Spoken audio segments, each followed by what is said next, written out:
میرے آقا صلی اللہ تعالیٰ علیہ وسلم تجارت کو پوری دنیا کے سامنے بتا کر ایسے اصول بتائے، سود سے پاک کیا جو قافلے کی ایک بڑی لعنت تھی، بلکہ معاشرے کی ایک بڑی لعنت تھی۔ حضور پاک صلی اللہ علیہ وسلم نے فرمایا سود کو میں نے اپنے پیروں سے روند دیا، ختم فرما دیا۔ سود میں ہوتا کیا ہے آپ کو پتہ ہے؟ جس کو آپ بیاج کہیں، بڈی کہیں یا جو بھی نام دے دیں، لیکن بڑھا کر کے لینا، کسی کو قرض دینا اور اس سے بدلے میں بڑھا کر کے لینا۔ 100 روپیہ قرض دیا، 110 روپے لیا، 120 روپے لیا، بلکہ 101 روپے بھی لیا، تو یہ سود ہو گیا۔ جس کو قرض دیا اور بدلے میں بڑھا کر کے لیا، صرف پیسے میں نہیں، کسی بھی چیز میں وہ بڑھا کر کے لینا، یہ سود کہلاتا ہے۔ اور یہ اسلام میں بہت عظیم گناہ اس کو بیان کیا گیا۔ کیوں؟ وجہ کیا ہے؟ اس میں بندوں کا حق مارا جاتا ہے۔ ایک بندہ قرض میں ڈوبتا چلا جاتا ہے اور دوسرا امیر ہوتا چلا جاتا ہے۔ یہ نظام آج دنیا کے یہودیوں نے قائم رکھا ہے، پوری دنیا کو کریڈٹ پر چلاتے ہیں۔ زبردستی تمہیں کریڈٹ کارڈ پکڑائیں گے، کیوں؟ سود بھرتے رہو۔ تم اپنے حلال کمائی کی قیمت، اپنے پسینے کی قیمت ان کو سود میں چکاتے رہو، بھرتے رہو۔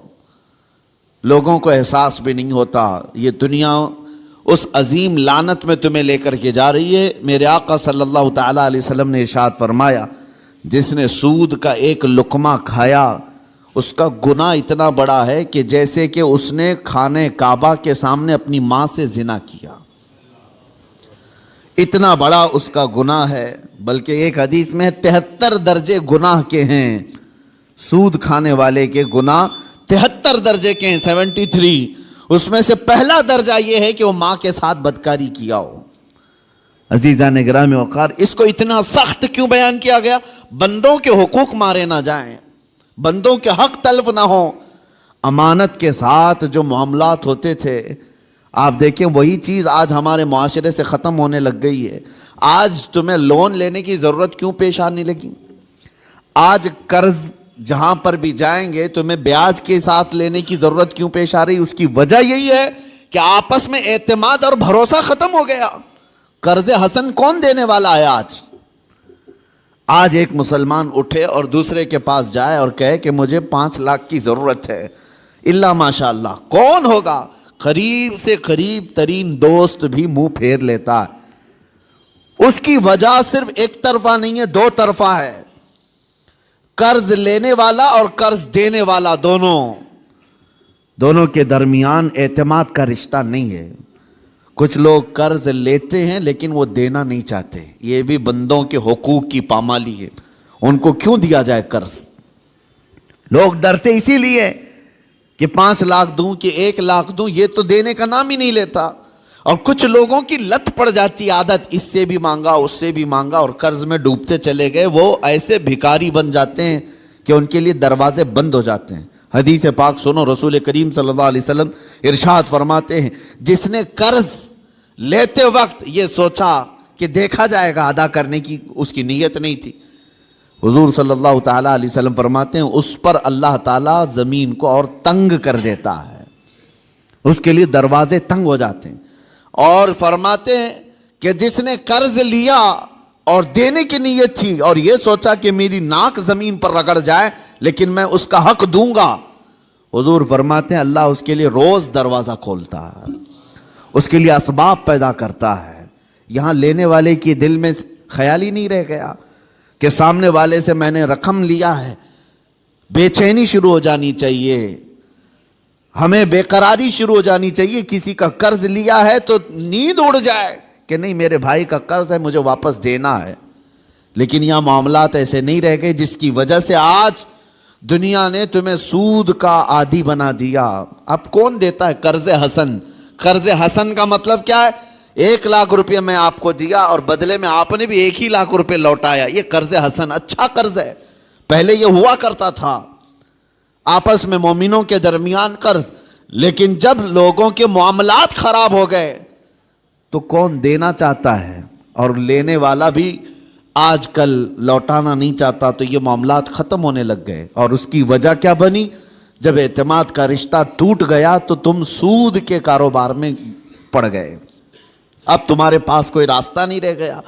جاؤ بینکوں سے لون لو یا غیر مسلموں سے بھاری سود میں قرض اٹھاؤ اور اپنے کام کرتے رہو. یہ سب کی نوبت صرف اسی وجہ سے آئی کہ آپس کے رشتے خراب ہیں, یہ معاملات خراب ہیں, ایک دوسرے کے ساتھ محبت کا رشتہ نہیں ہے. عزیزان گرامی وقار, یہ کام صرف ہم نے اپنے ہاتھوں تباہ کیا ہے, اپنے ہاتھوں برباد کیا ہے. آپ کو اندازہ ہو, ایک صحابی حضور صلی اللہ تعالیٰ علیہ وسلم کے پیچھے نماز پڑھتے تھے اور صبح فجر کی نماز میں بہت جلدی بھاگ کر چلے جاتے تھے, سلام پھیرتے ہی نکل جاتے. ایک دن ان کو صحابہ اکرام نے روک لیا کہ آپ حضور کے پیچھے نماز پڑھتے ہیں اور رکتے نہیں ہیں. اللہ کے رسول صلی اللہ تعالیٰ علیہ وسلم سے ان کی شکایت بھی کی. حضور صلی اللہ علیہ وسلم نے ان سے پوچھا, کیا بات ہے فجر کی نماز میں اتنی جلدی بھاگ جاتے ہو؟ اس صحابی نے جواب میں کیا عرض کیا, کہا یا رسول اللہ صلی اللہ علیہ وسلم, میرا گھر اور ایک یہودی کا گھر دونوں متصل ہے, لگے ہوئے ہیں, اور اس یہودی کے گھر کے آنگن میں ایک کھجور کا درخت ہے جس کی شاخیں میرے گھر کے آنگن میں بھی آتی ہیں, اور صبح صبح پکی کھجوریں میرے آنگن میں گر جاتی ہیں. میں اس لیے بھاگ کر جاتا ہوں کہیں میرے بچے جلدی اٹھ کر کے وہ کوئی کھجور کھا نہ لیں. میں وہ کھجوریں جمع کرتا ہوں اور اپنے پڑوسی کو اس کی امانت لوٹا دیتا ہوں. روز میرا یہ کام ہے. مجھے ڈر لگا رہتا ہے کہ کہیں میرے بچے وہ ناجائز کھجوریں نہ کھا لیں, پڑوسی کی کھجوریں جو ہمارے آنگن میں گری ہیں. یہ صحابہ کے اخلاق تھے. وہ یہودی تھا پڑوسی, اس کی ایک کھجور کھانا بھی انہیں گوارا نہیں تھا. کیا ہم نے بچوں کی یہ تربیت کی ہے؟ دوسرے کا مال نہیں اٹھانا چاہیے. یہاں تو بازار میں جا کر بھاؤ تاؤ پوچھتے ہوئے نہ جانے کتنے انگور کھا جاتے ہیں لوگ. پھل پوچھتے پوچھتے کتنے تو چیک کرنے میں کھا جاتے ہیں, جبکہ یہ بھی جائز نہیں, بغیر اس کی اجازت کے, بغیر اس کی اجازت کے تمہارے لیے جائز نہیں ہے. اس صحابی کی یہ بات سن کر نبی پاک صلی اللہ تعالیٰ علیہ وسلم نے ارشاد فرمایا, کوئی ہے ہم میں سے, میرے صحابہ میں سے, جو اس یہودی کا درخت خرید کر کے میرے اس صحابی کو دے دے تاکہ یہ سکون سے نماز پڑھ سکے. سوچو میرے عزیز ہو, اس وقت رسول پاک صلی اللہ تعالیٰ علیہ وسلم نے جب یہ ارشاد فرمایا تو صحابہ نے کہا کہ یا رسول اللہ, ہم اس یہودی کو بلاتے ہیں, کیا وہ بیچنے کو راضی ہے؟ اس پڑوسی کو بلائے جس کی کھجوریں یہ روز امانت کے ساتھ جمع کر کے اس کو دیتے تھے. وہ آیا, حضور صلی اللہ علیہ وسلم نے پہلے اس سے کہا کہ تو یہ اپنا درخت میرے اس صحابی کو دے دے. کہا کہ ایسے تو نہیں دے سکتا. کہا بدلے میں تو جنت کی کھجوروں کے درخت لے لے. اس نے کہا مجھے اس چیز پر یقین نہیں ہے, اگر بیچنا ہے تو میں قیمت میں بیچوں گا.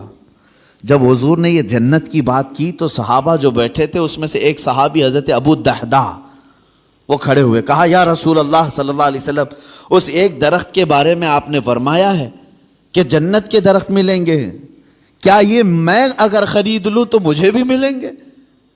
میں اگر خرید کر کے اس صحابی کو دے دوں؟ حضور صلی اللہ تعالیٰ علیہ وسلم نے ابو دحدہ سے کہا, اگر تم خرید کر کے دیتے ہو تو اللہ تجھے بھی بہترین باغیچہ عطا کرے گا. وہ حضرت ابو دحدہ اس یہودی کا ہاتھ پکڑ کر کے باہر لاتے ہیں, چلو ہم ڈیل کرتے ہیں, ایک درخت میرے بھائی کو تجھے دینا ہے, بدلے میں بتا کیا لینا چاہتا ہے, کیا لینا چاہتا ہے. وہ مانتا نہیں تھا. حضرت ابو دحدہ کون صحابی ہیں میں آپ کو بتا دوں, اوالی مدینہ, مدینہ کا ایک علاقہ جہاں آج بھی اوالی اس کو کہتے ہیں, مسجد قباء کے قریب, وہاں کے کھجوریں دنیا کی سب سے بہترین کھجوریں مانی جاتی. اوالی مدینہ دنیا کی سب سے بہترین کھجوریں, مدینے میں بھی اوالی مدینہ کی کھجوریں سب سے اعلیٰ, اور اوالی مدینہ میں سب سے حسین و جمیل کسی کا باغیچہ تھا تو حضرت ابو دحدہ کا تھا. بہترین گھر بھی تھا اس باغیچے کے اندر, اور بہترین خوبصورت باغیچہ جس میں نہر بھی تھی. حضرت ابو دحدہ نے کہا کہ اس یہودی سے, تو مجھے جانتا ہے؟ کہا کہ تجھے مدینے کا کون آدمی نہیں جانتا, تو ابو دحدہ ہے, باغیچے کے نام سے ہی لوگ جانتے ہیں, حسین و جمیل باغیچہ ہے. حضرت ابو دحدہ نے کہا کیا تو اس بات پر راضی ہے کہ میں وہ پورا باغیچہ اس ایک درخت کے حوالے دیتا ہوں, چاہتا ہوں یہ ایک درخت تو دے دے میرے اس بھائی کو, میں باغیچہ پورا دے دوں. اس یہودی نے کہا کیا مذاق ہے یہ؟ کیسا مذاق ہے؟ اس نے کہا رسول اللہ کی بات پر میں کبھی مذاق نہیں کرتا اور نہ ہی مسلمانوں کو یہ زیب دیتا ہے، میں معاملات کر رہا ہوں تیرے ساتھ۔ اس یہودی نے کہا کوئی بات نہیں، درخت میں دینے کو تیار ہوں۔ ابو دہدہ نے وہیں پر جو کچھ لکھنا پڑھنا تھا سب کر لیا، بیچ دیا، نہ کوئی قیمت لینی تھی اس سے، کچھ نہیں۔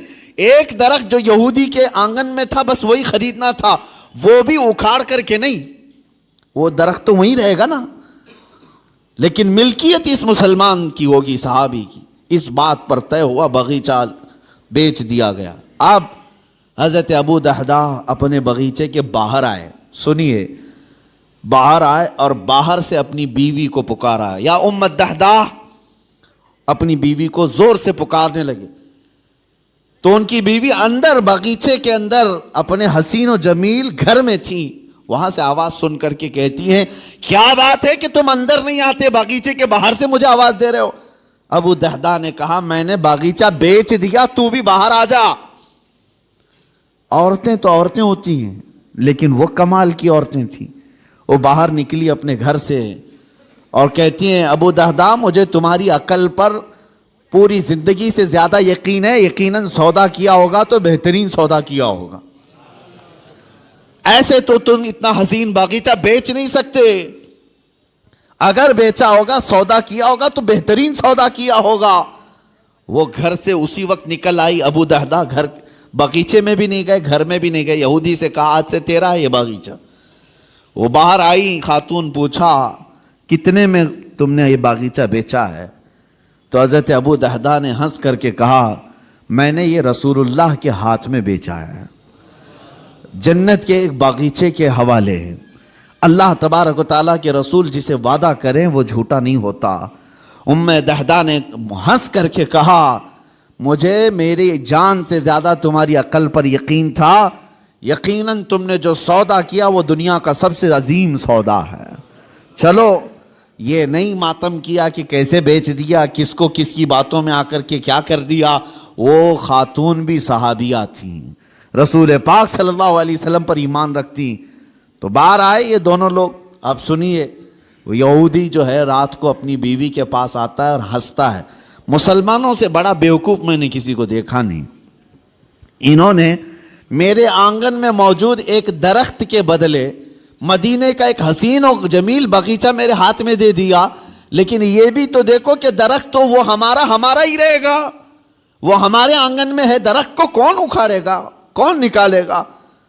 وہ اپنی بیوی سے رات بھر ہنسی مذاق کرتا رہا کہ مسلمانوں کو میں نے بیوقوف بنا دیا۔ اور وہ صحابی جو صبح نماز سے فوراً بھاگ کر اپنے گھر آتے تھے کھجوریں چننے کے لیے، آج وہ مسجد نبوی میں حضور کے پیچھے نماز پڑھ رہے ہیں، سکون و اطمینان کے ساتھ نماز پڑھتے رہے۔ اور اس کے بعد نماز ہو گئی تو حضور صلی اللہ تعالیٰ علیہ وسلم نے صحابہ سے کہا کہ چلو اس صحابی کے ساتھ چلتے ہیں وہ درخت دیکھنے کے لیے، اس لیے کہ کسی کا گمان ہے کہ اس نے مسلمانوں کو بیوقوف بنا دیا۔ حضور پاک صلی اللہ تعالیٰ علیہ وسلم صحابہ کے ساتھ آئے اور اس صحابی کے گھر کے پاس جو یہودی کے آنگن میں درخت تھا، صحابہ فرماتے ہیں جب ہم قریب پہنچ کر کے دیکھے تو وہ درخت خود اکھڑ کر کے اس صحابی کے آنگن میں آ چکا تھا، خود ان کے آنگن میں وہ درخت موجود تھا۔ عزیزان گرامی وقار، یہ لمبی حدیث ہے، اس میں مجھے جو عرض کرنا تھا وہ یہی تھا کہ اس صحابی کے عمل کو دیکھو کہ وہ ایک مشت کھجوریں بھی اپنے بچوں کو ناجائز طریقے سے نہیں کھانے نہیں دینا چاہتے۔ ہمارے معاملات جب خراب ہو گیا تو لوگوں کا اعتماد اور بھروسہ بھی نکلنے لگ گیا۔ یہاں لوٹ کھسوٹ ایسی کچھ چیزوں کی میں نشاندہی کرتا ہوں کہ اللہ کا عذاب کس قوم پر آیا تھا۔ ایک بہت بڑی قوم، حضرت شعیب علیہ السلام کی قوم، ان کے بارے میں قرآن میں ہے وَيَا قَوْمِ أَوْفُوا الْمِكْيَالَ وَالْمِيزَانَ بِالْقِسْطِ وَلَا تَبْخَسُوا النَّاسَ أَشْيَاءَهُمْ۔ حضرت شعیب علیہ السلام اپنی قوم کو بار بار ڈراتے تھے کہ ماپ تول میں کمی مت کرنا، ناپ تول میں کمی مت کرنا، برابر انصاف کے ساتھ لوگوں کو غلہ دیا کرو۔ وہ لوگ کیا کرتے تھے جس کو ڈنڈی مارنا کہتے ہیں، یعنی کلو کے کانٹے میں جو ہے فرق کر دینا، اور کہیں سے کچھ نہ کچھ سیٹنگ کر کے مال تھوڑا سا سامنے والے کو کم جائے۔ اس گناہ میں مبتلا تھی وہ قوم، اور اس کو اللہ کے نبی حضرت شعیب علیہ السلام اس قوم کو ڈراتے رہے، یہ زمین میں فساد ہے، اس چیز سے باز آؤ، وہ باز نہیں آتے تھے۔ جانتے ہو ناپ تول میں کمی کرنے کی وجہ سے اللہ کا بھیانک عذاب ان پر آیا، بہت سخت ترین عذاب آیا۔ قوم شعیب ہمیشہ کے لیے ہلاک کر دی گئی، اس کو قوم سمود بھی کہتے ہیں۔ حضرت شعیب علیہ السلام کی قوم پوری ہلاک و برباد ہو گئی، ناپ تول میں کمی کرتی تھی۔ آج ہو سکتا ہے کہ ترقی یافتہ دور میں ناپنے کی چیزیں بدل گئی ہوں، لیکن اگر اس میں بھی کوئی خیانت کرتا ہے ایک ذرا برابر بھی، وہ اللہ کے عذاب میں گرفتار ہوگا، اس کی برکتیں ختم کر دی جائیں گی، اس کے چہرے کی رونق ختم کر دی جائے گی۔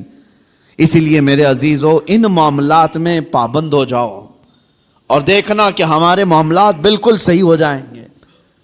غیر مسلموں کے حالات تو آج ایسے کہ وہ لوگ اس چیز پر سختی کرتے ہیں، ان کی مارکیٹ میں سب ایک دوسرے کے تعاون کرنے والے ہیں، اور مومنوں میں ایک دوسرے کا تعاون کرنے والا نہیں۔ مارکیٹ میں اگر 4 دکانیں تمہاری ہیں، تمہاری تجارت زیادہ ہونے لگ گئی تو بغل والے کو حسد ہونے لگ گیا، سوچتے کہ میرا بھائی تو ہے، نہیں، حسد ہونے لگ گیا، اور تیسرا اس سے زیادہ جلنے لگ گیا۔ آپس میں اس بات کو لے کر کے سب جلن کے شکار ہیں، اور پھر اس کے بعد ہوتا یہ ہے کہ ذرا برابر کچھ کمی ہوئی تو دوڑے دوڑے بابا کے پاس جاتے ہیں، پڑوسی نے کچھ کرایا ہے، میری دکان میں کچھ ہوتا نہیں، تم آپس میں ایک دوسرے کو کیا کرایا اسی میں لگے رہے ہو۔ بلکہ ہم کچھ بازاروں میں گئے ہیں، دیکھا ہے، اور کسی کی دکان پر، غیر مسلم کی بات کر رہا ہوں، کوئی سامان نہیں مل رہا ہے، تو وہ سامان نہیں مل رہا ہے تو یہ نہیں کہتا کہ چلے جاؤ دوسری جگہ، بلکہ وہ وہیں کھڑا ہو کر کے اپنے کسی بھائی کا ریفرنس دیتا ہے، کہتا ہے فلاں جگہ یہ ملے گا، یہاں جاؤ اور میرا نام لے کر کے کہو۔ وہ آپس میں تعاون ہے ایک دوسرے کا۔ مومنوں، آپ سب لوگ ایک دوسرے کے تعاون میں جب تک نہ آئیں تو رحمت خداوندی سے محروم رہو گے۔ اللہ تبارک و تعالیٰ کا عذاب آئے گا معاملات میں خراب ہونے سے۔ اسی لیے سود کو حرام اسی لیے کیا گیا تھا کہ دوسروں کے حق نہ مارے جائیں، دوسرا کوئی غریب سے غریب تر ہوتا جائے اور تم امیر سے امیر تر ہوتے جاؤ، یہ جائز نہیں اسلام میں۔ یہاں تک کہ غلہ جمع کر کے رکھنا اور وقت آنے کا انتظار کرنا، یہ بھی حرام ہے، حرام ہے۔ چاول کو ذخیرہ کر لیا، احتکار اس کو کہتے ہیں، اس کو جمع کر کے رکھ لیا اور سوچتا رہا کہ مارکیٹ میں چاول جب کم ہوگا تو میں اپنا غلہ باہر نکالوں گا، اور اس وقت جو 100 روپے کلو کا چاول ہوگا میں 500 روپے کا بیچوں گا۔ یہ احتکار سخت ترین حرام ہے۔ کچھ لوگ ذخیرہ اندوزی کرتے ہیں، پیاز کو، آلو کو، چاول کو، گیہوں کو، یہ جو روز مرہ کی ضروریات ہیں، اس کو جمع کر کے کئی گوڈاؤن میں سیف کر دیا، اور اس کے بعد مارکیٹ پر نظر رکھتے رہتے، مارکیٹ میں جب یہ